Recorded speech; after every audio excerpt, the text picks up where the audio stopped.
Hello everyone. आज हम अपने जो है चक्र और विभाजित वृत्तारेख के बारे में अध्ययन करेंगे। तो चक्र और विभाजित वृत्तारेख क्या होता है, जैसा कि मैं अपने पिछले वीडियो में आपको बता चुकी हूँ कि चक्र व विभाजित वृत्तारेख मतलब व्हील और पाई और डिवाइडेड सर्कल डायग्राम। आपको अगर कहीं पे भी अगर भूमि के या कृषि से संबंधित आंकड़े दिखाए जाते हैं, भूमि या कृषि से संबंधित आंकड़े दिखाए जाते हैं, तो हम कौन सा आरेख बनाते हैं? चक्र और विभाजित वृत्तारेख बनाते हैं। जैसे कि मान लीजिए आपके यहाँ पर कुछ आंकड़े दे रखे हैं, ठीक है। यहाँ पर आपके कुछ आंकड़े दे रखे हैं जिसमें भारत में भूमि उपयोग के आंकड़े हैं, कुल बोया गया क्षेत्र, वन क्षेत्र, बंजर भूमि, कृषि योग्य बंजर, परती भूमि, अन्य और उसका टोटल दे रखा है। तो ये सभी आपके आंकड़े किस में दे रखे हैं? प्रतिशत में दे रखे हैं। हमें इस पे चक्र आरेख बनाना है। तो सबसे पहले हमें इसमें क्या करना होगा? हमें एक सूत्र अप्लाई करना होगा। जैसा कि आपका वो सूत्र है इसमें कि पद मूल्य का अंशों में मान। यहाँ पर मैं अपना डायग्राम बनाऊंगी तो यहाँ पे आपको बता देती हूँ कि हमारा जो सूत्र है वो हो जाएगा जैसे कि पद मूल्यों में अंशों का मान इज इक्वल टू पद मूल्य का वास्तविक मान, पद मूल्य का वास्तविक मान अपॉन ऑब्लिक संख्याओं का कुल योग, संख्याओं का कुल योग इनटू 360, ठीक है। और यहाँ पर ये आपका आएगा पद मूल्य का अंशों में मान, पद मूल्य का अंशों में मान। तो इस प्रकार से ये आपका सूत्र है। इस सूत्र को हमें इस जगह अप्लाई करते हुए हमें यहाँ पर अपने पद मूल्य के अंशों के मान निकालने हैं। तो सबसे पहले हमें क्या लेना है कि जैसा कि हम इसमें देखेंगे, सबसे पहला है पद मूल्य का वास्तविक मान। तो हमारा कुल बोया गया क्षेत्र का जो वास्तविक मान है वो 44 है, ठीक है। और अपॉन संख्याओं का कुल योग, तो जो हमारी ये सभी संख्याएं हैं, इन सभी संख्याओं का कुल योग कितना है? 100। तो हम क्या करेंगे? 44 में 100 का भाग देंगे और गुणा करेंगे 360 से। तो जब हम इसको सॉल्व करेंगे तो हमारा सॉल्व करने पे यहाँ पर निकल के आ जाएगा 158.4, ये हमारा निकल के आएगा। इसी प्रकार से हम बाकी सारी संख्याओं को भी इसी प्रकार से सॉल्व करेंगे। तो इसमें भी हम क्या करेंगे कि जैसे वन क्षेत्र 23 है तो वास्तविक मान 23 और बट्टा हमारा योग हो जाएगा 100। उसके बाद में हम गुणा 360 करेंगे तो यहाँ हमारा निकल के आ जाएगा 82.8। इसी प्रकार से 15 अपॉन 100 इंटू 360 आ जाएगा हमारा यहाँ पे 54। 10/100 इंटू 360 हमारे यहाँ पे आ जाएगा 36, यहाँ पे आ जाएगा 18, यहाँ पे आ जाएगा हमारा 10.8 और यहाँ पर हमारी इन सब संख्याओं की टोटल आ जाएगी 360। हमें ध्यान रखना है कि अगर इन सभी संख्याओं की टोटल हमारी यहाँ पर 360 आ जाती है, इसका मतलब कि जो हमने ये कैलकुलेशन करी है वो बिल्कुल सही है, ठीक है। तो जैसा कि आपका ये सूत्र है, इस सूत्र को अप्लाई करते हुए आपको क्या करना है? ये संख्याएं निकालनी है। उसके बाद में हमें क्या लेना होता है? CF लेना होता है, जिसको हम कहते हैं संचयी आवृत्ति। संचयी आवृत्ति लेने के लिए हमें सबसे पहले जो हमारा यहाँ पर 158.4 दे रखा है तो हम 158.4 लिख देते हैं। उसके बाद में हम 158.4 में 82.8 को जब जोड़ते हैं तो हमारा यहाँ पर आ जाएगा 241.2। फिर 241.2 में जब हम 54 को जोड़ते हैं तो हमारा यहाँ पर आ जाएगा 295.2। 295.2 में जब हम 36 को जोड़ेंगे तो यहाँ हमारा आ जाएगा 331.2। 331.2 में जब हम 18 को जोड़ेंगे तो यहाँ आ जाएगा हमारा 349.2 और 349.2 में जब हम 10.8 को जोड़ेंगे तो यहाँ हमारा आ जाएगा 360। तो जैसा कि मैंने आपको पहले बताया कि आपकी जो ये सारी संख्याएं हैं, इन संख्याओं को जो आपका योग है वो 360 आना चाहिए, ठीक है। इसका मतलब आपका कैलकुलेशन सही है। तो उसके बाद हम संचयी आवृत्ति निकाल लेते हैं। अब हमें अपना वृत्तारेख बनाने के लिए सबसे पहले हमें क्या करना है? हमें एक इस प्रकार से स्ट्रेट लाइन खींचनी है। सबसे पहले हमें इस तरीके से एक लाइन खींचनी है, ठीक है। उसके बाद में हमें इस लाइन के यहाँ पर सेंटर में एक और लाइन खींचनी है, यहाँ पर एक सेंटर में यहाँ एक और लाइन खींचनी है। अब हमें इसके लिए जो हमारा जो बड़ा वाला गोल डी होता है उसको उपयोग में लेना होता है। जो गोल डी होता है वो हमारा यूज़ में लेना होता है। लेकिन मान लीजिए अगर आपके पास में वो गोल डी अवेलेबल नहीं है तो आप इस आधे चांद से, इस वाले आपके चांद से भी आप अपना कार्य कर सकते हैं। कैसे कर सकते हैं तो आप इसमें देखिए, ये सबसे पहले आपको ये जो इसका मिडिल पॉइंट है, जो इसका यहाँ पर बीच वाला पॉइंट है, इसको आपको इसके बीच में रखना होता है, बिल्कुल बीच में आपको रखना होता है। जहाँ आपका यहाँ पे 90 डिग्री आ जाता है, ऊपर 0 डिग्री और यहाँ पर आपका 180 डिग्री आ जाता है। ठीक है, ये आपका आधा चांद है। इस प्रकार से आपका मार्केट में पूरा गोल चांद भी अवेलेबल होता है जिसमें पूरी 360 डिग्री तक होती है। ठीक है, तो सबसे पहले अब जैसे हमारा इसमें दे रखा है 158.4 CF देखनी है हमको। क्या देखना है? CF जो संचयी आवृत्ति है वो देखनी है। तो सबसे पहले हमें 158.4 को देखते हुए हमें यहाँ पे देखना है 150 हमारा यहाँ पर आ रहा है। ठीक है, 150 के आगे जो आपकी छोटी छोटी लाइंस दे रखी है ये आपकी 8वीं लाइंस तक आप लेते हुए यहाँ पर एक पॉइंट लगा देंगे तो ये आपका 158.4 के लगभग हो जाएगा। ठीक है, तो 150 यहाँ आ गया और छोटी छोटी 8 लाइन आपकी हो गई 158.4। उसके बाद में आगे आपका दे रखा है 241.2। अब हमारा ये चांद तो 180 डिग्री का ही है। ठीक है, 180 डिग्री का है, लेकिन यहाँ पर हमारा दे रखा है 241.2। तो हम इस चांद को क्या कर लेंगे, इस प्रकार से घुमा लेंगे। हम इसे इस प्रकार से घुमा लेंगे, अपोजिट साइड पर रखेंगे और अपोजिट साइड पर भी इसका यहाँ पर बिल्कुल जो बीच वाला मिड पॉइंट है उसको हम मिड पॉइंट के ऊपर रखेंगे। और इस प्रकार से रखने के बाद में आपको आगे अपना सवाल करना है जिसमें 241.2 को देखना है। अब आप इसमें देखेंगे ये हमारा है 180 डिग्री। ठीक है, ये 180 डिग्री है तो यहाँ पर आपका आगे होगा ये 190, ये हमारा होगा 200, ये आगे होगा आपका 210, ये 220, ये 230 और यहाँ पर होगा 240। ठीक है, ये आपका 240 होगा और 240 से जस्ट एक छोटी ऊपर लाइन आपकी हो जाएगी 241.2 डिग्री के लगभग हो जाएगा यहाँ पर। क्यों? क्योंकि यहाँ तक हमने देखा था ये जो आधा चांद 180 डिग्री का था। ठीक है, 180 डिग्री आपकी यहाँ पर आ रही है।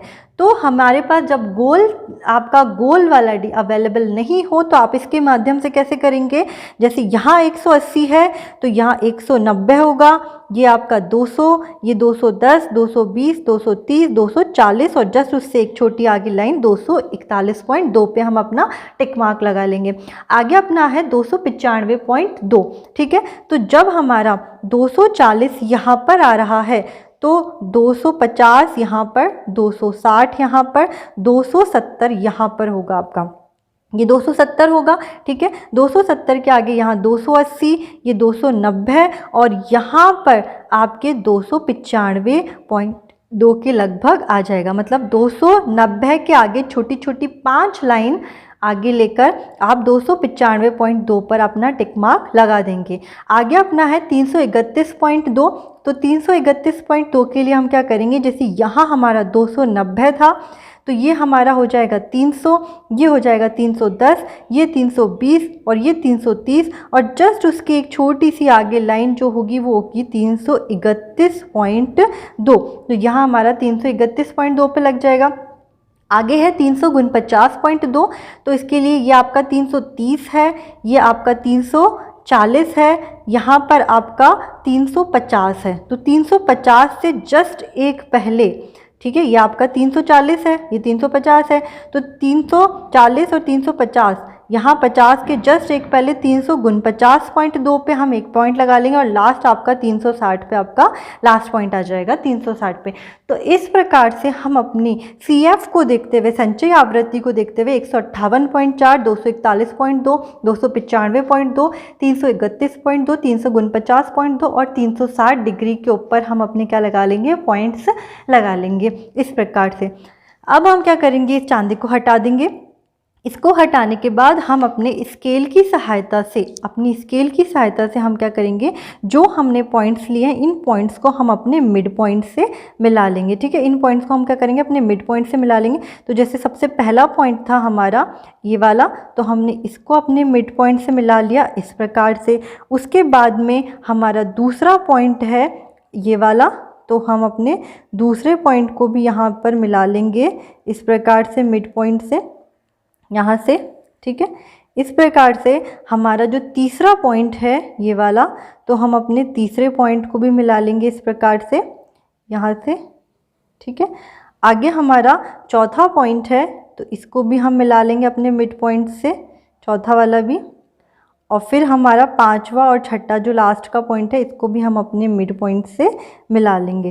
तो इस प्रकार से हम अपने जितने भी सारे पॉइंट्स हैं ये हम क्या करेंगे, अपने मिड पॉइंट से बिल्कुल जो बीच वाला बिंदु है उस बिंदु से हम अपने सारे पॉइंट को क्या करेंगे, मिला लेंगे। उसके बाद में जो हमारी इसमें एक्स्ट्रा लाइंस दे रखी है, जैसे कि आपकी जो हमने ये वाली लाइन बनाई थी, इस लाइन को हम रब कर देंगे, इसको हम मिटा देंगे क्योंकि इस लाइन का कोई काम नहीं है, 90 डिग्री आपका कहीं पे नहीं दे रखा है।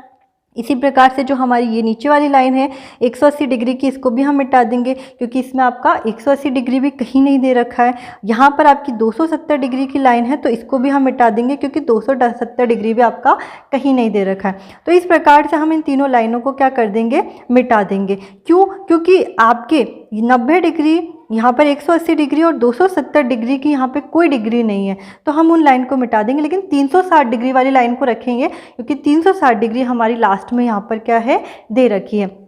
इस प्रकार से हम अपने बिंदुओं को मिड पॉइंट से मिलाते हुए जो हमारी रफ लाइन्स हैं उनको हम क्या कर लेंगे, मिटा देंगे। और इसके बाद में या तो आप प्रकार की सहायता से, या तो आप प्रकार ले लीजिए, किसी प्रकार की सहायता से आप यहाँ पर एक सर्कल बना सकते हैं, या फिर आपके पास में इस प्रकार से चांदा है तो आप चांदी की सहायता से भी सर्कल बना सकते हैं। तो आप या तो अपने प्रकार की, मैं अपने चांदी की सहायता से बना रही हूँ, लेकिन आप कोशिश कीजिएगा कि आप प्रकार की सहायता से अपने सर्कल को ड्रॉ कर ले। जैसे कि मैंने यहाँ पर एक सर्कल बना दिया है, ठीक है। यहाँ पर मैंने इस चांदे की सहायता से एक क्या कर दिया है, सर्कल बना दिया। वैसे आप कोशिश करेंगे कि आप यहाँ पर जो सर्कल बनाएंगे उसको आप प्रकार की सहायता से ही बनाएंगे, क्योंकि प्रकार की सहायता से जब आप सर्कल बनाएंगे तो वो एकदम एग्जैक्ट सर्कल आपका बनेगा, ठीक है। क्योंकि यहाँ पर आपको प्रकार की नोक रखनी है, यहाँ पर प्रकार की नोक रख के और इस प्रकार से आपको प्रकार को घुमाते हुए एक क्या कर देना है, एक सर्कल बना देना है। प्रकार की नोक रखने के बाद आपको यहाँ प्रकार की नोक रखने के बाद यहाँ पर एक सर्कल बना देना है। और फिर आपको इस प्रकार से, जैसे मेरा सर्कल यहाँ पे बड़ा है तो मैं इन लाइनिंग्स को यहाँ पर आगे तक बढ़ा दूंगी, ठीक है। अब जो मेरा यहाँ पे ये सर्कल बन चुका है, ये एक वृत्त बन चुका है, तो ये मेरा क्या कहलाएगा, विभाजित वृत्तारेख कहलाएगा। तो जो मेरा ये वाला भाग है, ये वाला भाग कौन सा कहलाएगा, मेरा कुल बोया गया क्षेत्र है। फर्स्ट नंबर पे 158.4 पे क्या दे रखा है, कुल बोया गया क्षेत्र दे रखा है, तो ये मेरा हो जाएगा कुल बोया गया क्षेत्र। इसमें आप अलग अलग शेडिंग भी दे सकते हैं और चाहे तो अलग अलग कलर्स भी कर सकते हैं। जैसे कि मान लीजिए आपका ये वाला जो है, आपने यहाँ पे रेड कलर कर दिया, यहाँ पे आपने येलो कलर कर दिया, यहाँ पे आपने ब्लू कलर कर दिया, यहाँ पिंक कलर, यहाँ पर्पल कलर या ब्लैक कलर। इस प्रकार से इसमें अलग अलग कलर्स भी कर सकते हैं, और अलग अलग कलर्स ना करें तो यहाँ पे अलग अलग छायाएं भी दे सकते हैं। जैसे कि आपने कुल बोया गया क्षेत्र को यहाँ पर तिरछी लाइनों से शो कर दिया। इस प्रकार से जब आप अपनी स्केल की सहायता से बनाएंगे तो ये सभी आपकी लाइनें बिल्कुल समान मोटाई की होनी चाहिए। तो इस प्रकार से आपने इनको तिरछी लाइनों से शो कर दिया। यहाँ पर ये जो आपका वन क्षेत्र वाला भाग है, इनको आपने क्या करा, सीधी लाइनों से शो कर दिया, ठीक है। यहाँ पर आपका बंजर क्षेत्र है, इसको आपने डॉट डॉट वाली लाइनों से शो कर दिया। कृषि योग्य बंजर है, यहाँ पर आपने गोले गोले बना दिए। और इस प्रकार से यहाँ पर जो आपकी पड़ती भूमि वाला क्षेत्र है, इसको आपने इस प्रकार से स्क्वायर शेप दे दिया, और लास्ट वाला जो अन्य है ये आपने ब्लैंक छोड़ दिया, ठीक है। और आप इसके अंदर चाहे तो यहाँ नाम भी लिख सकते हैं। जैसे ये आपका वन क्षेत्र है तो यहाँ वन क्षेत्र लिख दिया, यहाँ बंजर भूमि है तो ये बंजर लिख दिया, यहाँ पर कृषि योग्य बंजर है तो ये कृषि योग्य बंजर लिख दिया। यहाँ पर आगे आपका पड़ती भूमि है तो यहाँ पर आपने पड़ती भूमि लिख दिया। यहाँ पर ये आपका अन्य है तो ये आपका अन्य लिख दिया, ठीक है। और साथ में इनके साथ में आप यहाँ पे लिख सकते हैं प्रतिशत। जैसे सबसे पहला प्रतिशत है हमारा 44%, तो यहाँ 44% कुल बोया गया क्षेत्र है। वन क्षेत्र आपका 23% है तो यहाँ आपने 23% लिखा। बंजर भूमि आपकी 15%, तो यहाँ 15 लिखा। कृषि योग्य बंजर 10%, तो यहाँ 10% लिख दिया। यहाँ पर पड़ती भूमि आपकी 5% है तो ये 5% लिख दिया, और अन्य आपका 3% है तो आपने यहाँ पे 3% लिख दिया। इस प्रकार से आपने अपना क्या बना लिया, वृत्तारेख बना लिया। ठीक है, अब इसके साथ में आप एक यहाँ पर छोटी सी क्या बना सकते हैं, इंडेक्स बना सकते हैं। जैसे कि आपको इंडेक्स बनाने के लिए क्या चाहिए, या आपको यहाँ पर 1 2 3 4 5 6 शेडिंग देनी है। तो 6 शेडिंग देने के लिए आप यहाँ पर एक इंडेक्स बना लीजिए। जैसे कि आपने यहाँ पे 1 2 3 4 5 और ये 6 शेडिंग देने के लिए आपने यहाँ पे क्या कर दिया, एक इंडेक्स बना दिया। जैसे पहले नंबर की जो आपकी शेडिंग है, तो फर्स्ट शेडिंग जो आपने तिरछी लाइनों को शो करा है, तो यहाँ पर आपने तिरछी लाइनें करके यहाँ पे लिख दिया कुल बोया क्षेत्र। यहाँ पे आपने क्या लिख दिया, कुल बोया क्षेत्र। ठीक है, दूसरे नंबर की जो आपकी शेडिंग है वो आपकी किस प्रकार की है, इस प्रकार से सीधी शेडिंग है। तो यहाँ आपने सीधी शेडिंग देख के लिख दिया यहाँ पर वन क्षेत्र, यहाँ आपने लिख दिया वन क्षेत्र। उसके बाद में आपकी जो तीसरी शेडिंग है, यहाँ पर आपकी डॉट डॉट की शेडिंग है जो है आपकी बंजर भूमि, तो यहाँ पर आपने लिख दिया बंजर भूमि। चौथी आपकी जो शेडिंग है वो इस प्रकार से आपकी गोल गोल है, तो आपने यहाँ पे लिख दिया कृषि योग्य बंजर, कृषि योग्य बंजर लिख दिया आपने। ठीक है, इस प्रकार से आगे जो आपकी नेक्स्ट पांचवी शेडिंग है, तो पांचवी शेडिंग आपने यहाँ पर किस प्रकार की दी है, स्क्वायर वाली दी है। तो स्क्वायर वाली शेडिंग देखिए यहाँ पे लिख दिया आपने पड़ती भूमि, और उसके बाद में लास्ट आपकी ब्लैंक है, तो ब्लैंक करके आपने यहाँ पे लिख दिया अन्य। इस प्रकार से आप यहाँ पर एक छोटा सा इंडेक्स बना सकते हैं, और इंडेक्स बनाने के बाद में आप अपनी जितनी भी शेडिंग है वो इंडेक्स में शो कर सकते हैं और उनके नाम लिख सकते हैं। अगर आप यहाँ पर कलर का यूज़ करते हैं, रंगों का यूज़ करते हैं, तो यहाँ अगर रेड कलर है तो आप यहाँ रेड कलर करेंगे, येलो दिया है तो इधर येलो करेंगे, या ब्लू कलर दिया है तो बंजर को ब्लू करेंगे। आपने यहाँ पे पिंक कलर दिया है तो कृषि योग्य बंजर को पिंक देंगे। यहाँ पर आपने ऑरेंज कलर दिया है तो पड़ती भूमि को आप ऑरेंज कलर देंगे, और यहाँ पर आपने अन्य में ब्लैक या वाइट जो भी छोड़ा है तो वहाँ पर आप उस प्रकार का कलर देंगे। तो आप चाहे तो यहाँ पर रंगों का प्रयोग भी कर सकते हैं। तो आपको ये अच्छे से ध्यान रखना है कि जब भी आपको कृषि से संबंधित या भूमि से संबंधित आंकड़ों को दिखाना होता है, दर्शाना होता है, तो हम कौन से आरेख का उपयोग करते हैं, वृत्तारेख का उपयोग करते हैं। इसको हम कह सकते हैं डिवाइडेड सर्कल डायग्राम, पाई डायग्राम या व्हील डायग्राम, किसी भी प्रकार से आपका आ सकता है। ये आपका 2 डायमेंशनल है, मतलब द्विविमीय आरेखों में ये डायग्राम आपका आता है। आपके 3 प्रकार के आरेख होते हैं। मैंने अपने पिछले वीडियो में आपको आरेखों के बारे में बहुत अच्छे से बताया है, एक विमीय, द्विविमीय और त्रिविमीय। तो ये हमारा किस प्रकार का आरेख है, द्विविमीय या 2 डायमेंशनल आरेख है। अगर आपको आरेखों से संबंधित और जानकारी चाहिए, या आप इसके बारे में और अच्छे से समझना चाहते हैं कि द्विविमीय, एक विमीय, द्विविमीय और त्रिविमीय आरेख क्या होते हैं, तो आप पिछले वीडियो के लिए देखने के लिए आप इस चैनल की प्लेलिस्ट में जाने के लिए आप ऊपर एक आई बटन दे रखा है, उस पर क्लिक कर सकते हैं, या एक बीच में आपकी एक पिक्चर आ रही है उस पर क्लिक कर सकते हैं, जिससे आप इस चैनल की प्लेलिस्ट में जाके बाकी आरेखों के बारे में भी जानकारी प्राप्त कर सके। अगर आपको ये वीडियो अच्छा लगा है तो आप इसको ज़रूर लाइक कीजिए और कमेंट करके बताइए कि आपको कैसा लगा। Thank you so much.